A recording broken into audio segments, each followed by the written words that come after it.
Hello there and welcome back to the Common Sense Guys channel. How are all of you doing? Now, some of you may be aware that the UK in some aspects has been taking part in local elections. That kind of means in sort of state areas, as in county areas and things like that, which means that we're electing local MPs, so local establishment. We're not electing anything to a national level. So we've had all of these local elections that have been taking place, and what I wanted to go through is to show you why there is still a polarisation in the United Kingdom at this moment in time. But as well as the polarisation, I wanted to show you the fact that the two major parties are losing votes and losing them heavily at this moment in time. And I wanted to show you why I think the reasons why this probably is, as well as showing you the reason why Remain are actually voting for Lib Dems and have been voting for Liberal Democrats for quite a while and have been changing their policies into that aspect. But these are all going to be my opinions. Obviously, people vote for their own reasons and their own ideas.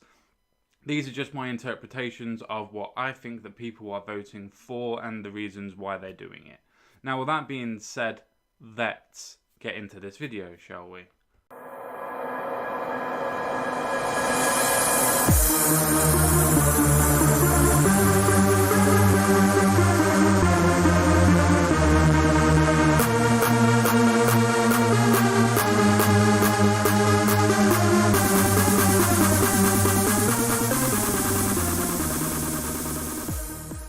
So now we're going to move on to the actual local elections and the results in maps and in charts. So results so far from local elections in England and Northern Ireland suggest voters are unhappy with the two main parties in Westminster. And I'll get into some of my opinions on the reasons why I think that is very, very shortly. I think it's very, very interesting. Very interesting. So let's go down to the actual England scoreboard. And this is not the actual final results, so these are not the final numbers. These are, however, over halfway through, so we'll go through what the numbers are from what the BBC has actually put out. So, England in scoreboard.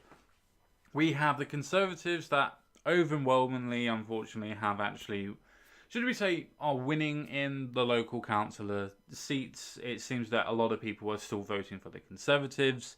For whatever reason, I'm not 100% sure at this point why they're voting, apart from they're Conservatives and they're probably better than Labour as the alternative. That's the only thing that I can think of at this moment in time, why anybody would vote for the Conservatives. Can you guess that I didn't vote for the Conservatives? Can you guess it? Anyway, they have actually lost at this moment in time a 442 difference in party seats, as in people that have actually been able to win onto councils, as in to hold local areas, hold local elections and things like that. Think of your mayor office, think of localised governments, stuff like that.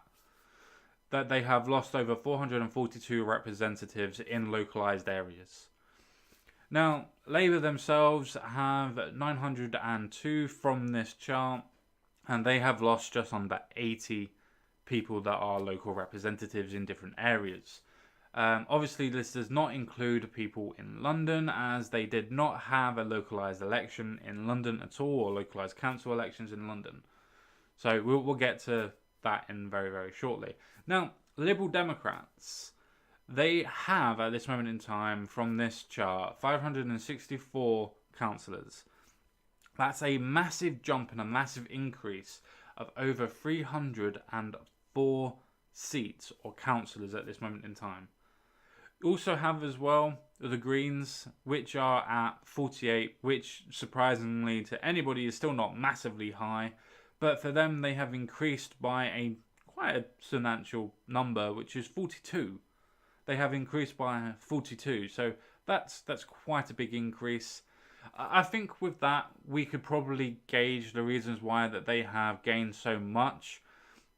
And again, this is a political theory, and this is all to do with theorising, and it's my opinion, but it's all to do with the timing of the protests that happened in London that garnered national news to put the forefront of climate change into people's minds, and that particular party of the Greens to be honest. That's what my interpretation is. That's what my opinion is on that issue. We then move into, unfortunately, UKIP, which have 17, but have lost over 54 council seats. 54 of them. 54. Now, me personally, I put this down to, unfortunately, the controversy and the actual point in the media of stirring up all of this controversy from Sargon of Akkad, from Carl Benjamin, from that stories and those stories. And no, Sargonites, no, I'm not trying to say that Sargon shouldn't be running. I'm not trying to say that he's bad for... Well, actually, no, I am fucking saying that he's bad for UKIP. I am going to say that he's bad for UKIP, and I don't know why Jared Batten actually put him to run for it, apart from getting a bigger membership. I don't understand it. Because all it does is drum up all of Sargon's past. Now, I enjoy Sargon's stuff mostly. I enjoy his trolling mostly. But when you go into politics, all of your trolling is going to be misconstrued and then thought out and pushed as fake news. Now, a lot of people will go, yeah, but it's up to the people to find out that what Sargon actually said and what the media is saying are different. I agree, it is. But the point is, they don't. So if you have people that believe in what the media is saying, whether you believe in the media or not is irrelevant. It matters to the other people. And those other people will believe in the media more than they will believe in UKIP and believe in Sargon. The reason why is because the media's portrayal of those people and those entities.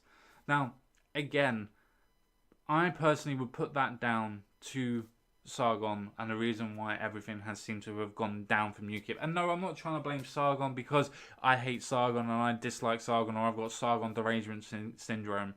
I actually don't mind Sargon. I think he does a lot of work and I was quite happy when he ran. And still am in some aspects. I think he does really well. When he is able to sit down with people, he's able to articulate himself very well and explain himself very well. The problem that he has is that people won't watch those type of videos to find out what his actual views and policies are. They would just let the media dictate to them that he's a rape apologist, he's a misogynist, he's somebody that says the N-word all the way through and everything else like that, and all of those people believe in that. Now, that's not to say that he hasn't said that or done that, but the interpretation can be misconstrued quite easily. And that's the point. Everything to do with politics is not about the truth, it's about the perception of truth onto the people. Because if we were all to go on to the idea of are the parties and political parties telling the truth, then none of them are. Not a single one. It's all political dogma and rhetoric. Not a one is telling the truth on any aspect. So for people to come back with that argument that none of them say and tell the truth, yeah, correct. But it's about your media presence. It's about what your media and their media is going to espouse about you for the general populace to intake, to digest. And if that digestion is going to be the fact that you are a racist or you are a misogynist or a rape apologist, unfortunately, because a lot of people don't have the time to do their own research, that's what's going to happen. That is what's going to happen. But let me go back to the actual point of this video rather than trying to rail on UKIP and Sargon, which I could do a whole video on itself and probably should do at some point. But I want to go back to the Liberal Democrats. No, actually no. What I'll do is I won't go back to the Liberal Democrats. I'm going to go to others and the independents because I think it's very, very interesting. So we go down to others, where they have 364 councillors, and that does include smaller parties as well as independents. But we'll get into a percentage that is very, very telling. Out of the 69 wards or councils, areas in general for localised elections that went to localised elections, 25%, a quarter of everybody that voted, admittedly a low turnout, but everybody that did vote, 25%, a quarter of them, all voted for independence if they were put up into the localised areas. That is a big fuck you to the Conservatives and to Labour. Again, as well, with the Liberal Democrats, let's go down to the map actually first. So, with the map, we could probably see if we were to put an overlay of a correlation, and I'm not saying it's the causation, so please don't jump on me on that, but I think that it is a correlation that with the areas that have changed to Liberal Democrats, I would have suggested that they are Remain areas to begin with. And I don't think with people like Adam Bolton from Sky News that are saying that there's two sides to the story, which is correct. There is two sides to the story, and I'm not trying to belittle the two sides of the story. But I think the major part of this story is not that people in Remain areas voted for a Remain party and has been consistently a Remain party throughout their tangent on Brexit, but it's the fact of the rise of the independents. It's the fact of 25% of people that in every council and in every ward, as they describe it, 25% of all of voters voted for independent people. And that in itself is an amazingly telling story. That not that Remain people voted Remain, that's not a story, that's obvious, that's what's going to happen.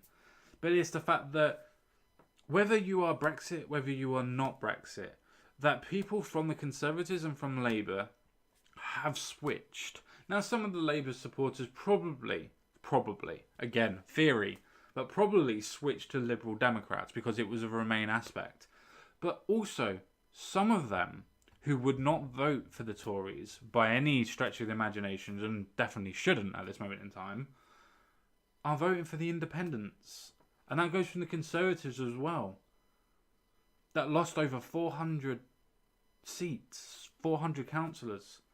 That a big proportion of them, I would suggest, obviously I don't have the information in front of me, but I would suggest that correlative data would be that a lot of them voted for independents, independent councillors, independent people, and that was to either get back at the Conservatives for not implementing Brexit, which I think is the most important thing.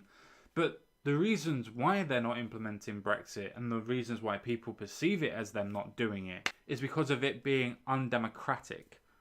It's because that the people see what Conservatives and what Labour are doing by going against a referendum, by trying to call for a second referendum, by trying to defame the 17.4 million people that decided to vote against staying in the European Union, that voted for leaving the European Union. And by the way, that does not mean leaving Europe. Please, people. It means leaving the political side of Europe. The point is, rather, that the independents and the people that voted for them are just a big fuck you to the Conservatives and to Labour. That's the big major story. That's the big major plot point to these localised elections. That if the Conservatives keep on going down the road that they're going, they are going to lose their base. Whether that be to independents, whether that be to any other sort of form of, I don't know, Britain First Party or any sort of thing like that, or get Britain out or whatever, when it comes to the European elections and hopefully other generalised elections, then unfortunately that's where their votes are going to go. The Conservatives will lose. The reason why they will lose is because people like Anna Soubry. And yes, I know that she's not technically a Conservative at this moment in time, but there are many like her that are still in the Conservative Party, that are still trying to go against the will of the people and implement their own ideas of what Brexit is, and implement their own ideas of what the results were, and still trying to, even in most aspects, change the results by having a different referendum to prove that there are some sort of form of different results and we're going to respect that referendum rather than the one that we've already had. All of these aspects, all of these media portrayals and all of these ideas that are coming from the Conservatives and the government that is being led at this moment in time, they're the fact that it's a shambles, the fact that it has no strong and stable leadership, Theresa May, is the fact that they are losing, and they will lose. And they will continue to lose until they become the Democratic Party that they espouse that they fucking are. Now, with that being said, guys, see you all again real soon. Don't forget to like this video. Don't forget to subscribe to this channel if you so choose to. Thank you very much. And I'll speak to you all again real soon. Bye-bye for now, guys.